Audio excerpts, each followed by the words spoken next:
네, 안녕하세요. 저는 이번에 프리젠테이션 스킬에 대해서 발표를 하려고 해요. 왜 갑자기 그 전에는 기초의학, 의학 지식에 대해서 얘기하겠다고 하더니 뜬금없이 프리젠테이션 스킬이냐. 왜냐하면 과학하는 사람들에게 발표는 굉장히 중요해요.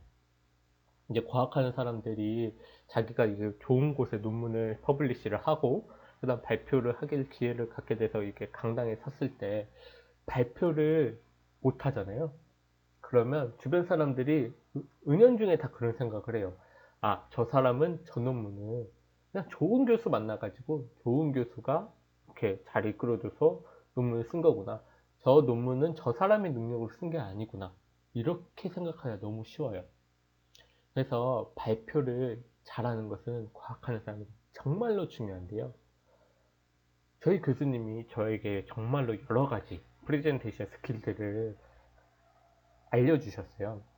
그런데 그 것들을 하나하나씩 생각을 하면서 저의 발표들을 이렇게 준비를 해나가다 보니까 저도 어느 순간 발표 능력이 엄청 향상했더라고요. 지금은 이제 석사 졸업 발표를 할 때도 그렇고요. 그 다음엔 저희 연구소에서도 이제 발표를 돌아가면서 저널 미팅 혹은 데이터 미팅을 하는데, 그때도 이게 여러 교수님들이 앞에 계세요. 그때 여러 교수님들 모두 아, 선생님은 이제 발표가 정말 좋다, 이런 얘기들을 굉장히 많이 해주시거든요. 그래서 그 노하우, 저희 교수님이 저에게 말씀해 주셨던 그 프리젠테이션 스킬의 노하우를 여러분들에게 전달하고자 싶어서 이렇게 만들게 되었어요. 첫 번째로 중요한 것은 프리젠테이션에서 자신감입니다. 당연한 얘기예요. 이게 청중들은 발표자가 자신감이 없으면 솔직히 듣는 게 너무 힘들어요. 발표하는 내용도 그 내용 자체와 상관이 없이 신뢰도가 떨어집니다. 그래서 청중들에게 발표자는 나 이번 프리젠테이션 자신 있다 라는 것을 보여줘야 될 의무가 있어요. 그래서 가장 중요한 것 중 하나가 자세입니다. 절대로 한 다리를 이렇게 기대서 쓴다거나 다리를 떨거나 이러면 청중들이 저 사람 지금 긴장했구나, 떨고 있구나 이러면서 듣기가 힘들어져요. 그렇다고 완전히 정적인 자세로 있으라는 뜻은 아닙니다.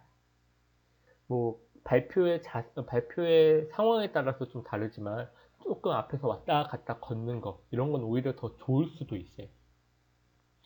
하지만 절대로 한 다리로 기대 쓴다거나 다리를 떠는 거는 내가 자신이 없다, 나 떨고 있다 라는 것을 청자들에게 보여주는 행동이니까 절대로 하시면 안 됩니다. 그 다음은 시선 처리예요. 시선은 기본적으로 청중들의 눈을 향해야 됩니다. 물론 가끔 이제 PPT가 어느 정도로 되어 있는지 PPT를 볼 때도 있고, 그리고 내가 이 PPT에서 어떤 내용을 얘기하고 싶은지를 간단하게 보고 있는 그 대본을 볼 수도 있어요. 그런데 기본적으로 시선은 청중들의 눈을 바라봐야 됩니다. 막 대본을 읽는다? 그거는 진짜 정말로 준비가 안 된 발표다라는 것을 보여주고 있는 거예요. 그래서 대본을 만들더라도 정말로 한 단어로 혹은 정말 길어야 한 구로 내가 잠깐 보고 나서 이 PPT에선 이걸 말하고 싶었지를 이해할 수 있도록 그 정도만 준비하시고 대본은 옆에다가 딱 두시는 것이 좋습니다. 또한 PPT도 웬만하면 PPT 뚫어져라 쳐다보는 것이 아니라 정말로 청중들의 눈을 보면서 가끔 이렇게 PPT 잠깐 보고 이렇게 다시 청중을 바라보는 이런 시선 처리가 굉장히 중요합니다. 그 다음 이거는 조금 마이너한 것 같으면서도 그래도 또 중요한데요. 레이저 포인터 마우스 사용하는 겁니다. 발표를 하다 보면 이 PPT 큰 부분에서 어느 한 부분을 포인팅을 하고 싶을 때가 있어요. 그럴 때 저희가 레이저 포인트나 마우스를 사용하죠. 그런데 이 레이저 포인트나 마우스를 막 이렇게 돌리는 사람들이 있어요. 이거는 굉장히 고수들만 할 수 있는 행동입니다. 고수가 아니고서는 이렇게 마우스를 막 돌리고 레이저 포인트를 돌리면 자신의 손이 떨고 있다는 게 청중들에게 보여요. 그래서 이게 긴장감이 청중들에게 전달이 될 수가 있거든요. 그래서 기본적으로 레이저 포인터 마우스는 발표의 고수가 아닌 이상은 한 번만 딱 혹은 두 번이 최대입니다. 이 정도로만 포인팅을 딱 해줘야지 그 이상으로 하면 이 손이 떨리는 게 청중들에게 보일 수가 있어요. 그 다음 자신감 다음으로 중요한 것은 발표를 하면서 내가 강조하고자 하는 것에 강조점을 두는 거예요. 어떻게 강조를 하냐? 첫 번째는 억양입니다. 우리 한국 사람들, 특히 서울 사는 사람들은 말하면서 톤이 없어요. 말하면서 톤이 없으면 내가 어디를 강조하고 싶은지, 내가 무슨 말 하고 싶은지 이해가 안 돼요. 이게 지금 제가 방금 톤이 없이 얘기를 했는데, 이럴 경우에는 되게 또 지루해요, 발표가. 그래가지고 내가 강조하고자 하는 곳에는 좀 세게 악센트를 넣어가지고 말하는 게 가장 좋습니다. 그 다음에는 포즈 스킬, 멈춤 기술입니다. 이거는 딱 내가 멈추고 나서 그 다음에 얘기할 때 청자들이 왜 멈췄지? 그 다음 무슨 얘기를 하려고 멈춘 거지? 하고 집중을 하게 돼요. 그래서 내가 진짜로 강조하고자 하는 것에는 그 앞에 한 1초, 2초 멈춤을 주는 것이 좋습니다.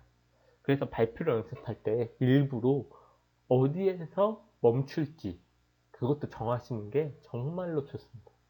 이것을 가장 잘하는 사람이 그것이 알고 싶다의 김호중 씨인데요. 그런데 말입니다. 하고 딱 얘기를 하면 거기에 딱 시선이 집중이 돼서 이게 기대를 하잖아요. 무슨 말 할지 기대가 되고 집중이 되고 이 멈춤 스킬이 정말로 자기가 어느 부분을 강조할 때 딱 멈춰준다면 그때 시선을 몰리게 해주는 엄청나게 좋은 스킬입니다. 그래서 이 스킬을 적절하게 사용해 주시는 것이 좋아요. 근데 보통은 막 말하다가 꼬여가지고 멈추는 경우가 더 많죠? 절대 그러시면 안 됩니다. 어디서 멈출지를 미리 정하시는 게 좋아요. 그 다음에는 말 속도입니다. 말을 너무 빨리 하면은 내가 막 듣는 사람들도 너무 힘들어요. 그리고 나서 내가 막 얘기를 했는데 듣는 사람들은 무엇을 얘기하는지 잘 모를 때가 많아요. 그리고 말을 너무 천천히 하면 졸려요. 지루해요. 그래가지고 적절한 말 속도로 말하는 것이 굉장히 중요합니다. 그래서 이 말 속도는 자기의 녹화를 자기가 발표하는 것을 계속 녹화해가지고 봐야 돼요. 특히 긴장하게 되면 말 속도가 점점 빨라지거든요. 혹은 느려질 수도 있고 내가 진짜로 말 속도가 빨라지는지 느려지는지를 생각하면 그래서 발표할 때도 말 속도에 대해서 이렇게 신경을 쓰고 있으면 말 속도를 일정하게 유지할 수 있어요. 너무 빠르지도 않고 너무 느리지도 않게. 그래서 말 속도에 대해서 계속 신경 써주는 게 굉장히 중요합니다. 마지막으로 이거는 발표의 기본이에요. 시간. 10분 발표 시간이 있으면 10분 지키는 거. 5분 발표 시간이 주어지면 5분 지키는 거. 이것이 굉장히 중요합니다. 발표 시간을 넘으면 듣는 사람 입장에서는 힘들어요. 특히나 발표가 여러 명이 쭉 왔다 갔다 하면서 발표를 해야 돼요. 10분씩 6명이 발표한다고 칩시다. 근데 내가 5분을 오버했어요. 그럼 수업 시간 5분 곱하기 6 하면 30분이 늦게 끝난다는 거잖아요. 청중 입장에서, 특히 대학생 입장에서는 그거 너무 괴롭습니다. 그래서 시간을 딱 지키는 거, 이거는 발표의 기본 중에 기본이에요. 다시 한번 정리를 하자면 청중들에게 자신감을 보여줘라. 그래서 레이저 포인트 너무 흔들지 말고 청중들의 눈을 하나하나 바라보면서 나 이 발표 내용에 자신이 있어, 이 자신감을 보여주는 게 가장 중요하고요. 그 다음에 얘기할 때 악센트를 넣는다거나 멈춤 스킬을 사용해서 내가 강조하고자 하는 포인트를 강조해 줄 때 이 발표의 내용이 더욱 아름답게 청중들에게 들릴 수 있습니다. 또한 적절한 말 속도를 유지하는 것, 이거는 정말로 청중들이 발표를 편안하게 들을 수 있게 해주고요. 시간을 지키는 것, 이거는 발표의 기본 중의 기본입니다. 여러분들이 이 PPT 내용들을 참고하셔가지고 앞으로의 발표를 준비하실 때 정말로 발표 시간이 오히려 나 이걸로 점수를 더 잘 받을 수 있어, 이런 생각을 가지면서 기대가 되고 발표를 더 하고 싶어지는 그런 분들이 되기를 원합니다. 감사합니다.